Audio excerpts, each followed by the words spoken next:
Assalamualaikum warahmatullahi wabarakatuh. Perkenalkan, kami dari kelompok 6 dari kelas 19 3A02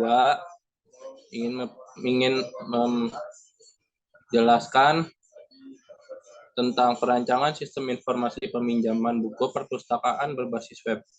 Perkenalkan, ada Sadam Hafiz Maulana, ada Tri Arianto, ada Stefanus Atipan, ada Adi Putra Aryadi, dan yang terakhir ada Dalia Mika Susanto.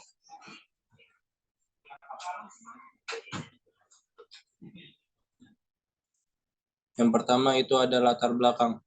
Perpustakaan merupakan pusat pengolahan informasi dan memberikan layanan informasi bagi para penggunanya. Maka dari itu, perpustakaan diharapkan mampu melaksanakan fungsi sebagai pusat informasi secara umum. Perpustakaan mempunyai arti sebagai sesuatu tempat di dalamnya terdapat kegiatan penghimpunan, pengelolaan, penyebarluasan segala informasi, macam informasi, baik tercetak maupun terekam, dalam berbagai media seperti buku, majalah, surat kabar, film, kaset, tape recorder, komputer, dan lain-lain. Yang kedua itu ada rumusan masalah.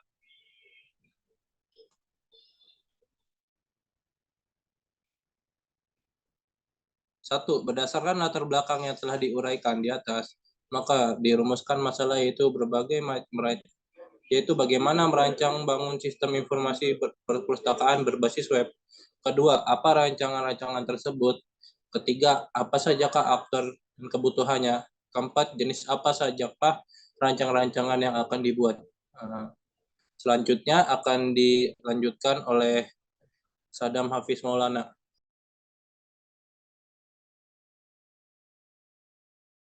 Baik, terima kasih Adi. Yang selanjutnya ada batasan masalah. Yang pertama, sistem informasi yang berbasis website, meliputi pemesanan dan katalog online. Yang kedua, bahasa pemrograman yang dipakai untuk desktop adalah Visual Basic Net, sedangkan untuk web adalah Hypertext Processor, atau bisa disebut PHP.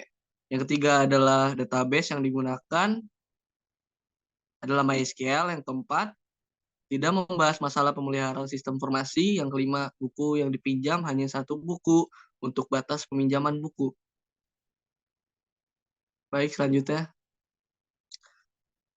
adalah maksud dan tujuan. Maksud dari rancangan ini adalah untuk meningkatkan produktivitas yang ada di perpustakaan tertentu, sehingga perpustakaan tersebut bisa aktif lagi dan penggunaan teknologi informasi betul-betul dapat dirasakan langsung memanfaatnya oleh pembacanya. Dan tujuannya yang pertama adalah untuk memberikan informasi secara real time dan juga up to date. Yang kedua, untuk meningkatkan kinerja dari sumber daya manusia yang bekerja di perpustakaan. Dan yang terakhir, meningkatkan minat baca dengan secara tidak langsung. Baik, selanjutnya.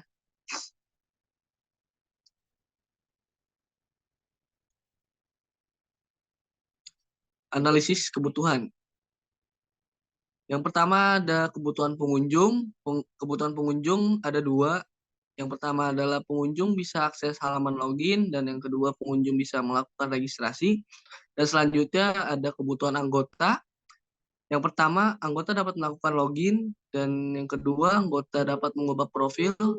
Yang ketiga, anggota dapat melihat dan memilih buku. Yang keempat, anggota dapat melakukan peminjaman buku. Yang kelima, anggota dapat melihat riwayat peminjaman. Yang keenam, anggota dapat melakukan pengembalian buku. Dan yang terakhir, anggota bisa melakukan logout. Baik, selanjutnya. Analisis kebutuhan. Kebutuhan pustakawan. Yang pertama, pustakawan dapat melakukan login. Yang kedua, pustakawan dapat menginput dan mengelola data katalog buku. Yang ketiga, pustakawan dapat mengelola data user. Yang keempat, pustakawan dapat mengelola laporan peminjaman buku.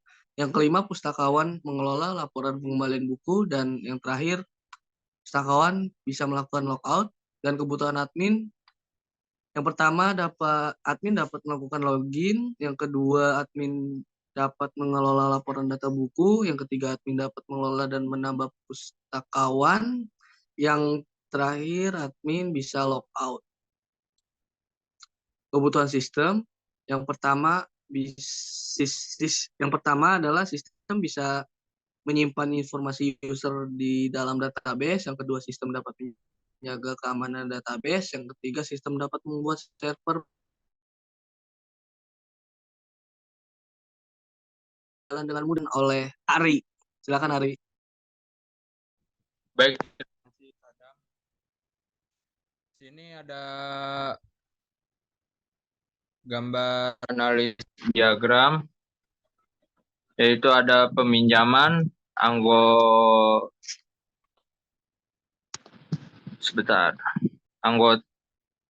dari anggota bisa klik peminjaman buku, lalu sistem akan menampilkan from peminjaman buku, lalu kembali ke anggota itu bisa memilih buku dan bisa langsung klik pinjam, lalu sistem akan menyimpan data pinjam buku, lalu balik ke anggota, klik cetak bukti peminjaman, lalu sistem akan mencetak bukti peminjaman.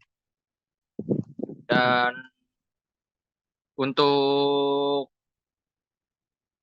pengembalian, yaitu anggota bisa klik from pengembalian buku, sistem akan memunculkan from pengembalian buku.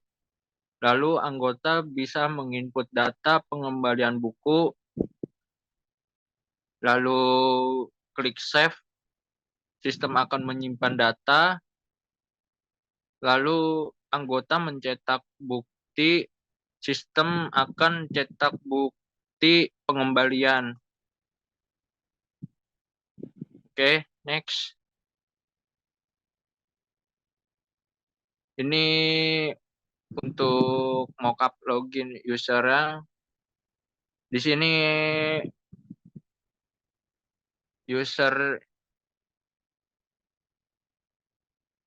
untuk user bisa memasukkan username dan password, yaitu kalau belum registrasi untuk menjadi member atau belum memiliki akun, kita bisa registrasi, dan registrasinya itu cukup melengkapi nama, nomor telepon, tempat tanggal lahir, alamat, email, dan password. Lalu untuk itu konfirmasi password, lalu registrasi dan login. Next. Dan ini untuk tampilan login usernya yang udah kedaftar. Di sini user bisa melihat profil, bisa ubah foto profilnya, bisa edit profilnya, dan next.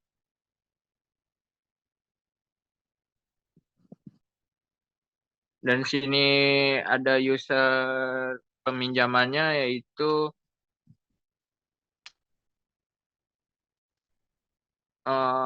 user pertama bisa cari buku, lalu memilih buku yang akan dipinjam, dan akan muncul peminjaman buku berhasil. Lalu di sini ada tempat pengembalian bukunya. Next. Ya, terima kasih Ari. Ya. Selanjutnya akan dilanjutkan oleh Adrivan. Silakan Adrivan. Oke, selanjutnya yaitu ada mockup user pengembalian. Jadi itu ada apa aja sih di mockup user pengembalian? Jadi yang gambar pertama itu menjelaskan kita klik riwayat peminjaman, terus akan muncul tuh beberapa buku yang kita pinjam. Lalu kita klik salah satu buku, di sebelahnya akan muncul status yang dipinjam seperti tanggal, bulan, dan hari, kayak tahun gitu-gitu. Terus di bawahnya ada kembalikan. Nah, jika sudah dikembalikan akan seperti gambar yang ketiga di bawah, yaitu seperti pengembalian buku berhasil. Oke, selanjutnya itu ada mockup perpustakaan, yaitu berisi tentang profile. Jadi tuh di mockup di situ perpustakaan bisa mengubah data nama diri, pokoknya tentang identitas pustakawan. Nah, gambar di bawahnya itu ada data user. Perpustakaan bisa melihat data user seperti itu, berapa total user dan user aktif. Yang sebelahnya itu ada data peminjaman. Oke, selanjutnya Oke, terima kasih Ivan. belum. Terima kasih Ivan. Selanjutnya akan dilanjutkan oleh Galia Fonda. Halo, Assalamualaikum warahmatullahi wabarakatuh. Eh, di sini saya akan membacakan bagian saya yang video yang tadi ke-cut atau tidak ada, jadi saya akan membacakan bagian saya. Jadi di sini ada mockup atau admin. Jadi admin ada laporan data buku, dan di laporan data buku itu ada judul buku, status buku, pengarang, dan penerbit, dan total satuan bukunya.